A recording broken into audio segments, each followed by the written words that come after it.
Très bien, très bien.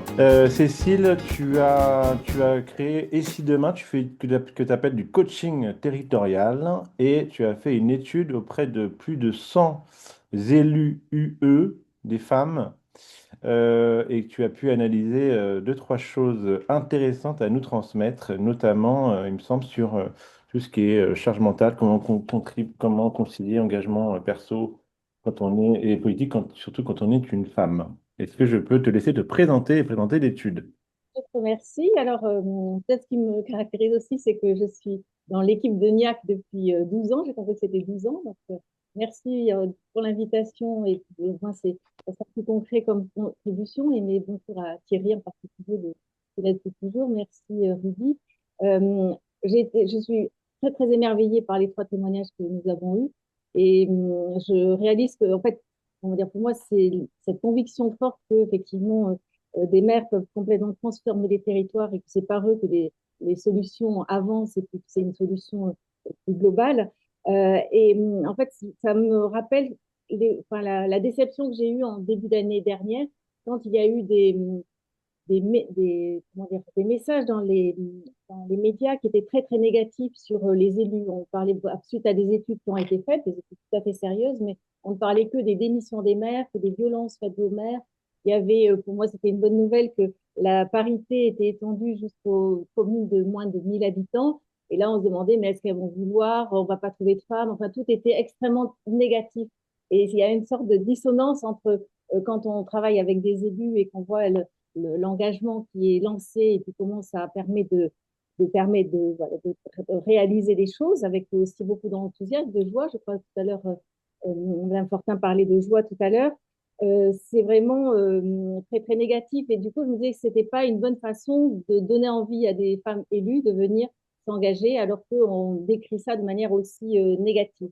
Hmm. J'ai voulu aller voir un peu enfin, de quoi ils sont retournés et en particulier de regarder s'il y avait une différence en fait entre les élus des hommes et des femmes et comment les femmes rentraient en politique, comment elles apprenaient leur mandat et comment elles le vivaient. Parce que j'ai trouvé qu'il y avait finalement peu voilà, de documentation là-dessus et j'avais envie de le savoir. Alors, j'ai pensé faire une petite enquête comme ça pour, j'imagine, une trentaine de personnes. Et finalement, j'ai eu beaucoup de réponses à un questionnaire, plus de 80. Puis finalement, j'ai 104 femmes élues, 114, pardon. Et du coup, ça a été extrêmement vivifiant. Il y a eu, là-dedans, il y a un tiers de maires, un tiers de conseillères municipales et puis deux tiers non, pardon, d'écart et puis deux tiers d'adjointes. Et c'est important aussi de vous dire qu'il y a 70% qui sont issus de la ruralité, donc on n'est pas à la même échelle de ce dont on a beaucoup parlé aujourd'hui. Et pour autant, autant il y a des différences très fortes, bien sûr, de contexte local par rapport aux moyens, par rapport aux capacités de faire, par rapport aux services, par rapport au type de projet qui peut être fait. Et pour autant, je trouve qu'il n'y a pas forcément de grandes différences sur les parcours des femmes qui sont très variés, mais qui peuvent être vraiment liés à leur histoire personnelle, leur parcours de formation, le contexte local, la question comment dire, du climat aussi local, Hmm. de la réalité. Et j'ai trouvé ça intéressant de voir qu'il n'y avait pas tant la question des élus urbains ou des élus ruraux, mais il y a une question, on va dire, d'hommes et de femmes que l'on ne voit pas. C'est souvent lié à la question de l'écriture, puisqu'on parle des élus, du coup, on ne sait pas si on parle des élus femmes ou des élus hommes. Et quand il y a eu des travaux sur les démissions, par exemple, on n'a pas dit qu'il y avait plus de femmes qui démissionnaient ou plus d'hommes. Et c'est ça que j'ai voulu essayer de comprendre. Du coup, je me suis rendu compte quand même qu'elles avaient globalement des ressources, on parlait de ressources, une énergie exceptionnelle, une envie de réaliser des choses extrêmement concrètes et une mobilisation à toute épreuve. Même si elles venaient d'un milieu qui n'était pas du tout prévu pour faire de la politique, elles sont venues parce qu'elles ont été appelées, comme on dit. Et souvent, on raconte qu'elles ne, comment dire, elles se disent qu'il faut réfléchir, qu'il faut demander à leur mari, ou elles hésitent parce qu'elles penseraient ne pas être compétentes. Et moi, je me rends compte qu'en fait, c'est qu'elles ont un discernement extrêmement fort parce qu'elles doivent aussi concilier une vie personnelle, professionnelle et de mandat, ce qui devrait être le cas pour tout le monde, et qu'elles essayent de voir si c'est possible. Et quand elles disent qu'elles n'y connaissent rien, c'est plutôt un aveu de transparence, parce qu'en fait, il y a beaucoup d'élus, je crois, qui ne connaissent pas le domaine des collectivités locales quand ils arrivent. Et par contre, elles se forment beaucoup, elles apprennent, elles deviennent vraiment expertes de leur sujet. Et j'ai trouvé ça intéressant de le rendre plus visible, parce que c'est des choses qu'on parle des fois de manière un peu condescendante des femmes qui entrent en politique. Et là, je trouvais que ça méritait d'être plus valorisé pour justement rendre compte de la place qu'elles occupent dans les territoires. J'ai bien évidemment essayé de comprendre quels étaient les freins systémiques. Alors, on va parler bien sûr donc de la triple charge mentale, mais finalement, il y a aussi la question de la place qu'on leur laisse une fois qu'elles sont élues et des, comment dire, des tensions qu'il peut y avoir avec la question du sexisme aussi auquel elles peuvent être confrontées. Et du coup, elles sont toujours, comment dire, prêtes à réagir, ou en tout cas, doivent se prémunir d'attitudes malveillantes. Et donc, ça leur fait une charge supplémentaire qu'il faut prendre en compte. Mais du coup, elles résistent magnifiquement. Je me suis rendu compte aussi qu'elles étaient dans un nouveau forme de rôle modèle. En fait, des élus dont on ne parle pas beaucoup, qui ne sont pas forcément très, très visibles, et pour autant qui réalisent des choses magnifiques dans leur territoire et qui ont développé des compétences vraiment de coopérative ou des questions d'écoute profonde ou des questions aussi de médiation. Et c'est, je pense, des compétences dont le monde a besoin. On parle un peu des compétences du 21e siècle et je trouve que la plupart, en tout cas, en font preuve et du coup, c'était intéressant de le signaler. Alors, j'ai regardé aussi la question de ce qui pouvait les empêcher et j'ai voulu voir s'il y avait un problème d'éco-anxiété parce que je me disais que comme le mandat qui arrive, ça va être le mandat aussi des objectifs de 2030. Il y a beaucoup d'enjeux sur les questions de transition, on en parle aujourd'hui. Et j'ai été surprise qu'en fait, 3% seulement disaient qu'elles pouvaient avoir des signes d'éco-anxiété. Donc, j'étais surprise qu'il n'y ait pas de préoccupation, de questions de transition. Et dans les entretiens, je me suis rendu compte que c'était pas ça du tout. C'est que, en fait, l'action leur permet de dépasser la question de l'éco-anxiété parce qu'elles font aussi tout ce qu'elles peuvent. Elles essayent de comprendre l'évolution des territoires. Elles essaient de trouver des personnes ou des structures qui peuvent les aider à porter des projets. Mais elles ne vont pas forcément appeler ça de la transition écologique. Elles ne vont pas forcément parler de transition sociale, mais elles font du lien entre les personnes, elles impliquent les personnes qui peuvent être les plus éloignées. Et du coup, c'est intéressant de voir comment elles sont pleinement engagées, on va dire, pour le monde de demain. Elles ont des compétences vraiment nécessaires pour le monde de demain. Et Hmm. comment dire, elles ne le racontent pas forcément, en fait, ou elles ne le disent pas forcément. Alors, c'est aussi sans doute parce qu'elles viennent c'était pas mal en ruralité, et qu'en ruralité, ces sujets écologiques sont plus compliqués à verbaliser. Et donc, elles font, mais sans forcément le dire, sans cacher non plus. Mais c'était intéressant de voir qu'il y avait une question comment dire, de la capacité de l'action de dépasser les difficultés et les limites, en fait, de la Hmm. situation.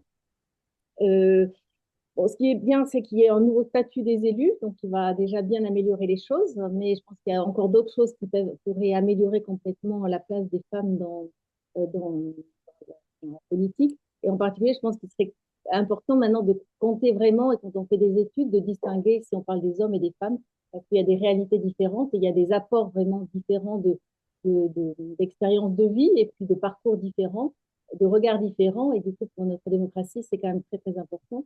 Et si on veut que donc, des femmes se présentent, ben, il vaut mieux leur en parler de manière positivement plutôt que de leur dire, écoute, il me faudrait encore des femmes parce que j'en ai besoin pour la parité. C'est quand même pas toujours très motivant en tout cas. Hmm. J'ai demandé à chacune de me dire un peu qu'est-ce qu'elles auraient envie de transmettre à des nouvelles élus. Et j'en ai fait ce que j'appelle une feuille de route pour leur donner un peu enfin, des conseils, comment dire, qui ont été validés par l'ensemble. Et ce qui m'a fait plaisir, c'est que certaines qui ont relu me disaient qu'en fait, c'était très bien pour des nouvelles élus, mais que c'était une feuille de route qui pouvait être utile aussi pour des élus qui sont aussi en place. Parce qu'il y a Hmm. besoin de remettre un peu de distance et de perspective par rapport à ce qu'elles vivent au quotidien, qui est très intense aussi. Tout à l'heure, je ne sais plus si c'est François ou Mohamed qui parlait de grande intensité. Donc, c'est pas la même échelle. Et pour autant, ça mérite d'être salué. Et puis parce que c'est aussi elles qui tiennent voilà, ces territoires qui ont besoin Hmm. d'avenir et de soutien pour les populations qui peuvent être plus éloignées. Donc voilà, Euh, Donc, en fait, je suis en train de finir la mise en forme de l'étude. Et donc, Ouais. vous proposez de la mettre sur le Padlet quand ça sera fini. Vous donnez surtout envie de le lire parce que c'était très court pour en parler plus complètement. Mais Merci beaucoup, Cécile. On est carrément à la bourre, mais c'est parce que on a besoin de mettre de l'énergie dans la pompe. François, tu as levé la main. Une petite question rapide, peut-être? Ouais, j'ai une petite question. C'est un sujet qui. Merci beaucoup pour ton travail. Euh, c'est une question réflexion. Je pense sincèrement, après 6 ans sur un sujet qui est très cher à mon cœur et dans le cadre de mon processus de déconstruction, qu'il y a un os qu'il faut dénouer et qui n'est pas du tout dans le débat public aujourd'hui. On a eu un certain nombre de politiques favorables à la mixité, à la parité. On a eu des lois. On a tout un travail de la société civile pour repousser les sujets d'égalité. Moi, je pense qu'il y a un dernier cap, mais qui n'est pas du tout dans le débat public. Je pense sincèrement que si on veut plus de femmes en politique, enfin pas plus de femmes, autant d'hommes que de femmes en politique, et qu'on arrête d'avoir, parce que aujourd'hui, il y a toujours qu'on est dans un système un peu bonapartiste, hein, où à la fin, il y a qu'un seul maire. Et Hmm. bizarrement, même si on dit un deux un deux un deux, c'est 80% des mecs et 20% des femmes. Donc moi, j'ai quand même la conviction qu'à un moment donné, si on veut passer un nouveau cap, il va falloir que des mecs bien, des maires bien, renoncent à leur pouvoir. Et ça, c'est pas Hmm. du tout dans le débat public aujourd'hui.